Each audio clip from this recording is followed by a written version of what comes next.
Assalamualaikum warahmatullahi wabarakatuh.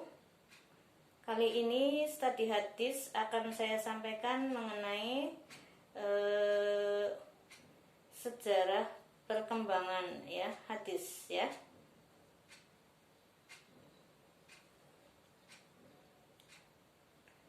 Sejarah perkembangan ilmu hadis.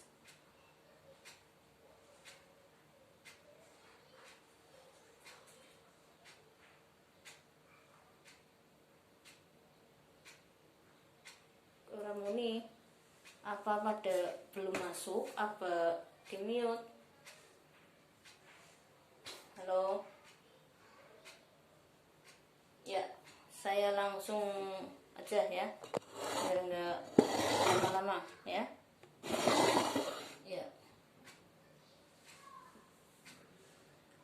Hadis ini sejarah perkembangan ilmu hadis. Sejarah perkembangan ilmu hadis ya, itu dimulai pada masa Rasulullah dulu ya. Kita mau membahas bagaimana perkembangan ilmu hadis, tentu saja dimulai pada zaman Rasulullah, karena hadis ini ya memang segala sesuatu yang dikaitkan atau disandarkan kepada Rasulullah Shallallahu Alaihi Wasallam ya.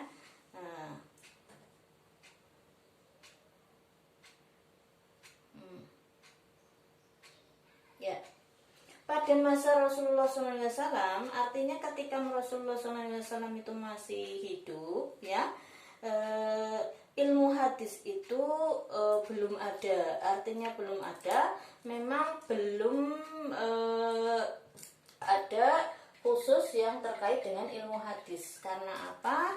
Ya karena pertama Rasulullah sendiri masih ada, jadi segala sesuatu masih disampaikan secara langsung oleh Rasulullah Shallallahu Alaihi Wasallam. Yang kedua, di sini juga Rasulullah itu menjawab langsung ya segala sesuatu yang terkait dengan masalah umat, sehingga tidak ada ilmu hadis ya. Ini di sini ya belum ada ilmu hadis, segala permasalahan masih dijawab oleh Rasulullah langsung, dan Rasulullah juga masih langsung diberikan wahyu oleh Allah Subhanahu wa Ta'ala. Ini perkembangan ilmu hadis yang pertama, yaitu pada masa Rasulullah Shallallahu Alaihi Wasallam. Yang kedua, yang selanjutnya setelah masa tadi tidak ada hadis di zamannya awal Rasulullah, beliau masih ada, masih hidup. Yang kedua, justru di zaman itu juga, yaitu di zamannya Rasulullah, itu ada larangan menulis hadis ya. Larangan menulis hadis. Mengapa? Ya. Karena khawatir nanti kalau hadis ditulis akan bertabrakan atau akan rancu ya, akan bercampur dengan Al-Qur'an. Ya, itu alasan pertama. Yang kedua, mengapa dilarang menulis hadis? Karena waktu itu ya Al-Qur'an pun belum ditulis ya, itu belum ditulis ya. Jadi nanti takutnya ini hadis ditulis dianggapnya Al-Qur'an gitu kan ya. Makanya masih ada yang kedua ini, larangan untuk menulis hadis ya. Terus kemudian di sini ada hadis Bukhari, hadis Muslim ya, hadis riwayat Muslim yang langsung memang menyampaikan larangan tersebut, yaitu di sini dikatakan seperti ini: jangan kamu tulis sesuatu yang telah kamu terima dariku selain Al-Qur'an. Gitu ya, Nabi mengatakan seperti itu. Barang siapa menulis sesuatu yang dariku selain Al-Qur'an, hendaklah ia hapus. Jadi yang sudah terlanjur menulis tentang Rasulullah yang bukan Al-Qur'an harus dihapus. Barang siapa yang sengaja berdusta atas namaku, berarti atas namanya Rasulullah, maka hendaklah ia menempati tempat duduknya di neraka. Ini hadis riwayat Muslim ya. Karena memang waktu itu Rasulullah melarang untuk menulis hadis ya, dengan alasan-alasan yang sudah saya sampaikan tadi ya. Ini fase perkembangan hadis yang kedua ya. Fase pertama memang belum ada ilmu hadis karena Rasulullah langsung menjawab, dan Rasulullah itu masih hidup, dan Rasulullah itu masih dipandu oleh Al-Quran, oleh Allah Subhanahu wa Ta'ala. Ini yang pertama. Yang kedua, larangan menulis hadis. Fase larangan menulis hadis. Karena apa? Takut nanti hadis yang ditulis akan rancu atau bercampur dengan Al-Quran ya, atau bercampur rancu atau dianggap Al-Quran kan gitu. Nah, oke, saya lanjutkan. Fase ketiga. Fase ketiga adalah perintah menulis hadis. Nah, ini bertentangan dengan yang tadi. Kalau tadi memang sama sekali tidak boleh menulis hadis ya, karena waktu itu Al-Quran masih diturunkan ya. Al-Quran diturunkan misalnya ya, tadi yang fase kedua ya, Al-Quran diturunkan, Rasulullah sedang menyampaikan Al-Quran. Nah, terus kemudian pada waktu itu juga menulis hadis. Nah, otomatis kan bisa rancu, bisa yang hadis dianggap Al-Quran, yang Al-Quran dianggap Al-Hadis. Makanya tidak boleh, itu yang fase kedua. Nah, ini fase ketiga, justru Rasulullah memerintahkan untuk menulis hadis. Ini fase ketiga. Kapan dimulainya ini? Ini dimulai ketika Nabi Muhammad ya, ini ada seorang ya yang berasal dari Yaman yang bernama Abu Sah.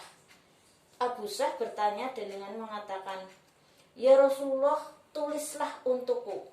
Ada seorang dari Yaman yang bernama Abu Sah bertemu Rasulullah, kemudian Abu Sah ini meminta menulis sesuatu untuk Abu Sah. Nah, kemudian di sini beberapa sahabat yang memiliki naskah, antara lain adalah Abdullah bin Amr bin As ya, terus kemudian Jabir bin Abdullah bin Ansori ya, terus Sohibah Ali karamallahu wajhah. Ini tulisan-tulisan hadisnya, maksudnya pada fase yang dibolehkan menulis hadis ini itu ada beberapa tulisan. Ada di sini ada tulisannya Abdullah bin Amr bin As ya, tentang hadis ya, tentu saja tentang Rasulullah. Yang kedua adalah Jabir bin Abdullah Al-Ansori. Yang ketiga adalah Sohifah Ali karamallahu wajhah. Jadi Ali karamallahu wajhah juga menulis tapi dinamakan Sohifah ya, halaman-halaman tulisan beliau. Terus yang keempat adalah Sohifah As-Sodiqoh Abdurrahman bin As. Nah, ini tulisannya. Nah, ini. Nah, terus kenapa pada periode itu boleh Abu Sah ya? Dimulai dari Abu Sah yang dari Yaman itu boleh menulis hadis. Nah, ini fase keempat dijelaskan di sini ya. Pada fase keempat ini dijelaskan ya. Dijelaskannya bagaimana ya? Bahwa pada periode ini dimulai ketika umat muslim itu sudah banyak yang menghafal Al-Quran ya. Jadi kenapa hadis diperintahkan untuk ditulis? Karena pada waktu itu umat muslim sudah hafal tentang Al-Quran. Jadi tidak mungkin hadis akan bercampur dengan Al-Quran, karena Al-Qurannya sendiri sudah hafal. Makanya boleh menulis Al-Hadis ini ya, dari Rasulullah ini. Yang kedua, tidak khawatir tercampur lagi dengan Al-Quran. Itu tadi faktornya, karena Al-Quran sudah banyak yang hafal kan gitu ya. Maka kemudian Abu Sah ini mengatakan seperti ini, "Ya Rasulullah, uktubu li maqala." Artinya, "Ya Rasulullah, tulislah untukku apa yang engkau katakan." Nah, maka di sini diteruskan lagi, "Uktubu lahu." Maka menulislah untuk Abu Sah ini. Ini bukan Rasulullah yang menulis, artinya itu ditulis oleh muhaddisin ya. Nah, wa fi riwayatin uktubu li Abi Sah. Nah, kata-kata dalam hadis itu tidak harus riwayatnya itu sama ya, artinya itu sanadnya sama mungkin, tapi matannya berbeda. Matan itu inti hadis ya, belum saya sampaikan, besok pertemuan yang akan datang ini sejarahnya dulu ya. Uktubu lahu, ada matan hadisnya yang berbunyi seperti itu, ada juga yang berbunyi uktubu li abisah, sama artinya ya, cuma berbeda redaksinya. Itu ya, hadis biasanya ada yang berbeda redaksinya seperti itu, tapi maksudnya sama. Nah, ini disebut juga hadis marfu dari Anas ya. Nah, ada sebuah hadis marfu dari Anas yang berbunyi qayyadul ilma bil kitabah ya. Ini periode yang keempat, yaitu periode penulisan hadis yang memang sudah disuruh oleh Rasulullah untuk menulis hadis karena ada seorang dari Yaman yang bernama Abu Sah yang meminta tulisan dari Rasulullah. Artinya nasihatnya Rasulullah minta ditulis, dan Rasulullah itu mengabulkan karena dengan pertimbangan banyak umat muslim yang sudah menghafal Al-Quran ya kan, dan bahkan diriwayatkan di situ bahwa dimulainya kapan sih, yaitu haji wada sebenarnya ya. Kalau riwayat yang lebih lengkap itu seperti itu. Jadi pada peristiwa haji wada Rasulullah sedang berpidato, kemudian ada orang dari Yaman yang kemudian mengikuti pidato tersebut, kemudian mengatakan itu tadi yang uktubuli ya, makola. Jadi artinya bahwa tulislah ya Rasulullah untukku kan gitu ya, nasihatnya minta dituliskan itu. Tapi Rasulullah mengabulkan karena tadi Al-Quran sudah final ya kan. Haji wada kan Rasulullah berpamitan. Nah, di haji wada itu Rasulullah berpamitan karena Rasulullah itu haji cuma seumur hidup satu kali. Sebenarnya Rasulullah itu mau wafat ya kan, berpamitan, kemudian menyampaikan ayat Al-Quran yang terakhir, yaitu surat Al-Maidah ayat 3 ya kan, yang berbunyi a'udzubillahi minasyaitonirrajim, bismillahirrahmanirrahim, al-yauma akmaltu lakum dinakum wa raditu alaikum nikmati, dan seterusnya itu ya. Mungkin ya kalau saya kurang tepat ya, mungkin saya lupa ya karena itu ayat sudah lama tidak saya sampaikan. Artinya bahwa surat Al-Maidah ayat 3 itu adalah surat dan ayat terakhir yang disampaikan Rasulullah pada waktu haji wada sebagai surat perpisahan, yang di situ intinya bahwa Rasulullah sudah selesai diutus sebagai Rasul dan Nabi oleh Allah, dan dianggap bahwa Al-Quran sudah final, sudah selesai disampaikan seluruhnya. Terus kemudian nikmatnya juga sudah sempurna ya, terutama adalah nikmat berupa Islam dan Al-Quran itu tadi ya.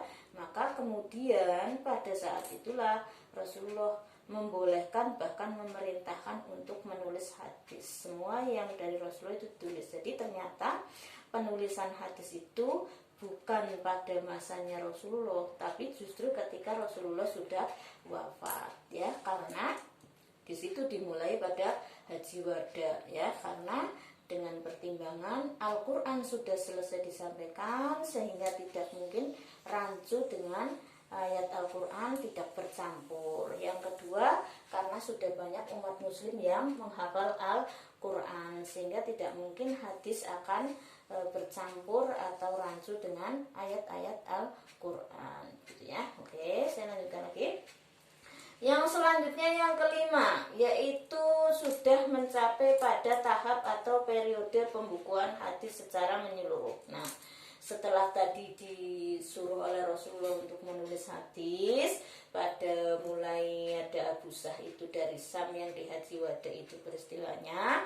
Kemudian selanjutnya adalah pembukuan hadis. Ini Rasulullah sudah wafat ya, sudah tidak bersama dengan para sahabat, yaitu terjadi pada masa Umar bin Abdul Aziz yang prihatin banyaknya bid'ah-bid'ah. Jadi sudah lama sekali ya Umar bin Abdul Aziz ini adalah